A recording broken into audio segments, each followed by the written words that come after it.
Hello everyone, it's episode 205 of the Property Podcast. Rob B here with Rob D.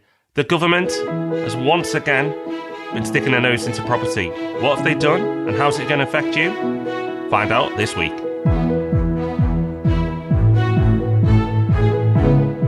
Yes, that pesky government is at it again. Welcome to the Property Podcast. We're going to be getting into all the details of the Housing White Paper, which came out this week. We've also got a resource for you, which you'll be a big fan of if you're interested in the Northern Powerhouse.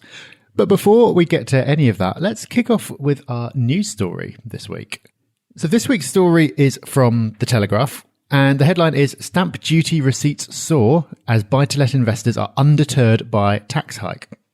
And the story is basically saying that stamp duty revenues were up 18% in 2016 compared to 2015. And it also says that 1 in 5 of all the houses bought in the second half of 2016 were what they're calling additional properties. So like second homes, buy-to-lets and so on. And that raised a lot more money than they'd expected. So stamp duty revenues specifically from additional homes was much higher than expected. So that's made up a big proportion of the overall increase in the stamp duty take.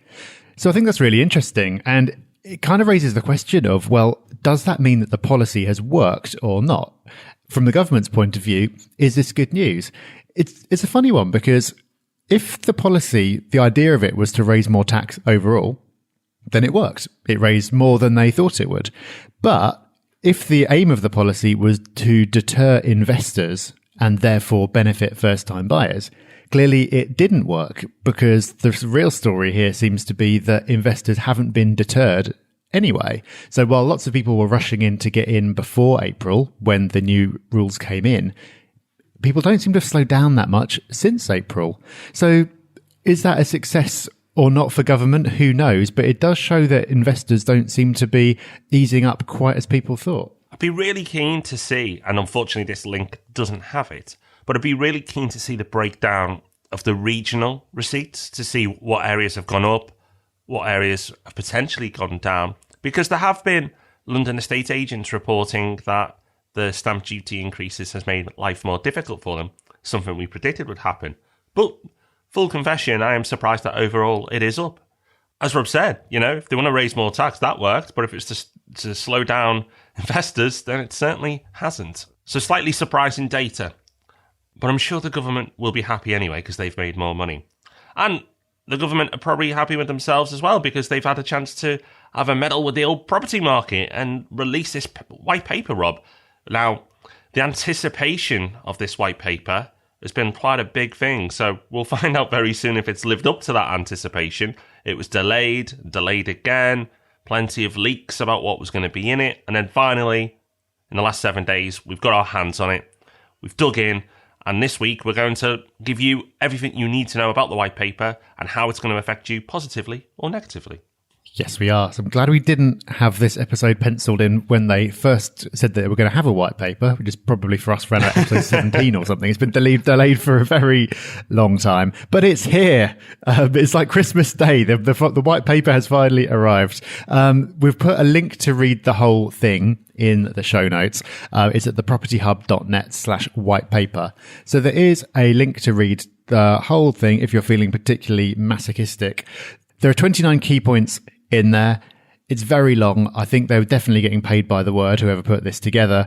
So it's quite a lot to trawl through. So what we're going to do in this episode is just pull out some of the most relevant points for landlords. So there's lots in there about local plans and what local authorities should do and specific things for house builders, which is all well and good, but not particularly relevant for our purposes. So we're just going to get into the most important bits right now. Okay, so first point from the paper, I'll read out what it says. Encouraging more institutional investors into housing, including building more homes for private rent and encouraging family-friendly tenancies. Okay, so what does that mean? Well, it's unclear why they recognise the need for more rental homes but are discouraging private landlords, which they've made a concerted effort over the last few years to do that. And now they've come around to the fact that they need rental properties because we are becoming a nation where more and more people are willing and wanting to rent. But it seems they're very keen to bring institutional investment into the market, and that's the way they want to do it. Now, the student property market, something we've referred to before, we've seen how this has played out, how the institutions have come in and made a big impact to the market. It's going to have to be significant sums to make a difference to the general property market. Maybe they don't want the next crash to affect individuals so much. That's possible, but I don't think they're that nice. It's probably more that they just want to do it quickly and efficiently and have more control of it. Is that anything to worry about? Not necessarily. Maybe not at all. It's something to be aware of and have on your radar. And it probably will mean the quality of rental homes like student properties will increase, and rogue landlords and people offering poor quality accommodation will probably struggle. And that's a good thing. But there's a place, like there still is for people who want to let to students privately. There is still a place for us because it's a very big market. But that's not all, Rob. There's a few other bits and pieces worth noting. Yeah, absolutely. So I think one of the reasons why maybe they are encouraging institutions in is that they think that they can boss them around a bit more. They can kind of give them some tax breaks and then say that in return for those tax breaks, there are certain things that they need to do, because there are a couple of things that they want to apply to these kind of new build to rent homes. The first one is they plan to make companies build homes for affordable, in inverted commas, rent. And they're saying that affordable in their book is 20% below market rents. Don't see quite how they're going to do that, because companies, of course, are not charities. So I don't quite see how they're going to make them do this, but okay, they think they will do. And if they do, then I suppose in a sense, that is something for landlords to be concerned about, because you're having lots of new shiny homes going up, which are going to undercut in terms of rents what we're doing. I just don't see how this is actually going to work in principle. It seems like one of those things that sounds like a really good idea, but is never actually going to work. Also worth bearing in mind as well that institutions can only really provide a certain type of housing. So they're quite good at blocks, but not very good at sort of lower density housing. So it's not going to affect the whole market. And the other thing that they're trying to push companies into doing is offering family-friendly tenancies. And that means a tenancy that's issued for up to 3 years. Now, there's been lots of talk about longer tenancies coming in general. This is not the case. This is not something they're saying will apply to everyone. This is just for new build rental properties that have benefited from a government scheme. So the government is giving a company some kind of a tax break or an incentive, and in return, they're saying, okay, well, you need to allow tenancies up to 3 years. Again, this is another one of those things that sounds like a good idea. I can see why they're saying it, but I find it very hard to see why the builder would agree to it, or how they could even agree to it, unless eviction laws change. Because if you're issuing a firm 3-year tenancy, then yeah, they can do that because they don't have a mortgage lender. So they can do that. Private landlords can't. But nevertheless, why would they? If you move someone in, they stop paying in the second month and you can't get rid of them for 3 years.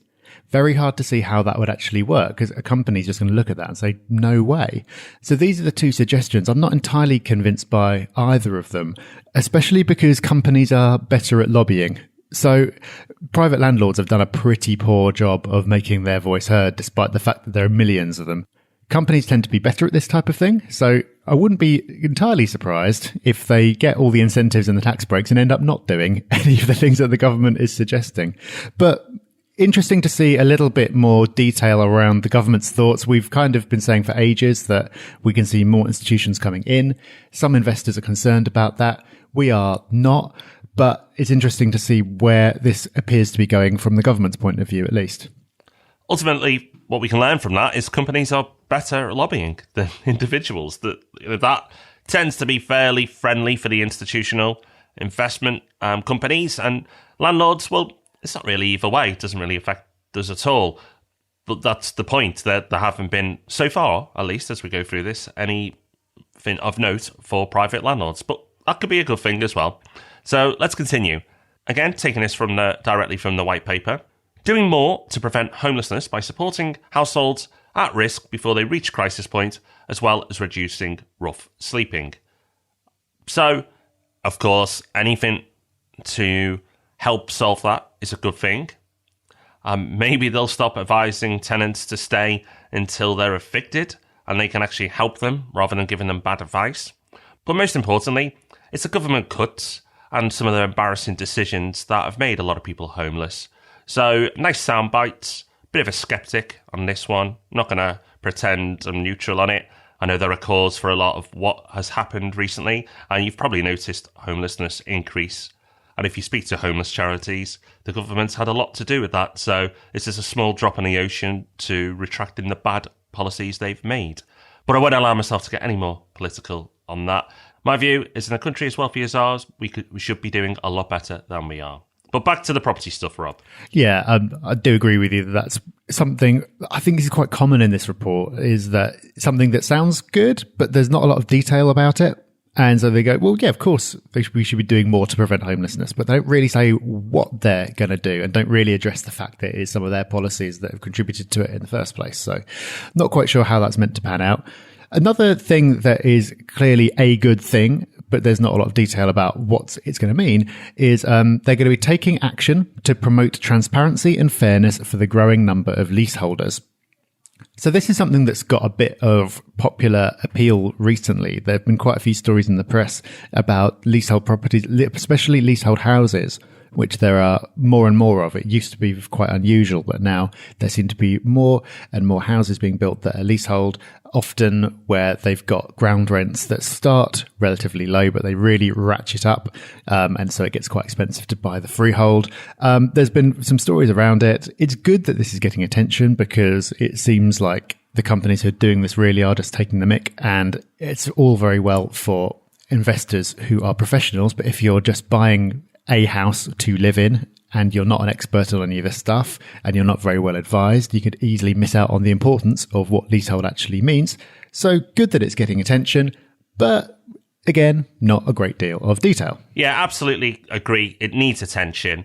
There are people starting to get greedy with leaseholds now, and I've looked at deals where we've just had to walk away because of the aggressive lease that they've put in place. So I'm glad this is being clamped down on, because apartments should be a staple part of the property mix, and leaseholds can put people off. And in the majority of cases, they're fine.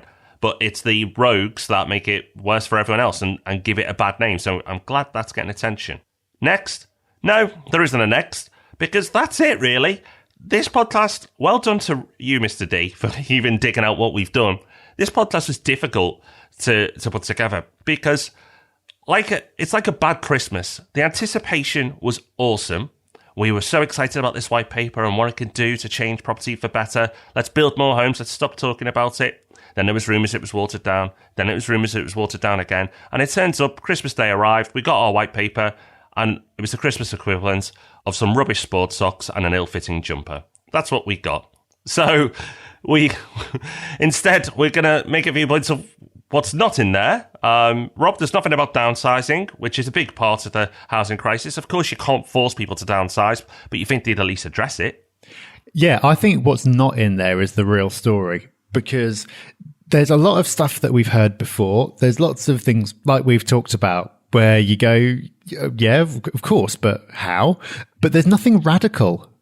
And the whole point of the way they've positioned this is like the housing market is broken. We need to do something, and they need to do something radical, and that's not it. So yeah, downsizing, you're quite right. There's nothing in there, but I don't know what you do about it. But to be fair, it wasn't my job to write the white paper. I don't know what you do about it, but I don't think it's talked about enough. The fact that the allocation of property, it's not just the physical number, but I think the allocation is completely out of whack. I think that's because of incentives around stamp duty and inheritance tax for a large part. But there's nothing in there at all about downsizing. There's also nothing in there about building council houses. There's lots of stuff about planning and what councils can do, but there's hardly anything about councils themselves building. And for me, I don't know, it just feels like if you're going to invest in anything, I'm not saying you necessarily should, but if you're going to invest in anything and make capital investments, building council housing seems like a pretty obvious one, because otherwise, as rents go up, the housing bill just keeps going up. You've got no control of it, whereas actually building council housing seems like it would be an investment that you could get some kind of return on, as well as cutting down on the benefits bill. Nothing about it at all. Whether it's a good idea or a bad idea, I don't know, but I at least would have expected there to be something big that we could argue about. But there's really not a lot about this at all.